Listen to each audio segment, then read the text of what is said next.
আলুর চপ চল বানিয়ে দিচ্ছি। মেয়ে আমার আলুর চপ খেতে চায়, কি আর করার, গড়ে থাকা আলু দিয়ে মেয়ের পছন্দ মতো চপ বানিয়ে নিলাম। এর জন্যই তো আলুগুলো সিদ্ধ করে মাখিয়ে নিলাম একদম ভর্তার মতো করে। একে একে হলুদের গুঁড়ো, মরিচের গুঁড়া, কাঁচামরিচ কুচি, ধনিয়া পাতা কুচি মতো নুন ময়দা মিশিয়ে মাখিয়ে নিলাম। দেখবেন মাখানোর পরে আটালু ভাব এসেছে, তখনই বুঝবেন মাখা হয়ে গেছে। আমার তো ভালো করে মাখা হয়ে গেল। এবার একটি প্যানে একটু তেল দিয়ে দিলাম। এবার কেমন সাইজ দেওয়া যায় বলতো? আমি তো যেরকম সব সময় করি সেরকমই করবো ভাবছি, তাই তো মেয়ের পছন্দ মতো ডিজাইন করছি।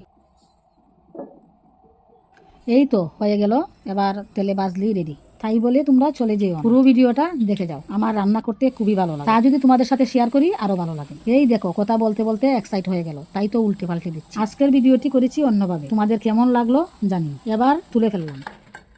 দেখেছো কত মসমস করে। এদিকে অনেক গরম হয়, হাত দিয়ে ভাঙতে পারলাম না। দাঁড়াও চামচ দিয়ে ভেঙে দেখাই।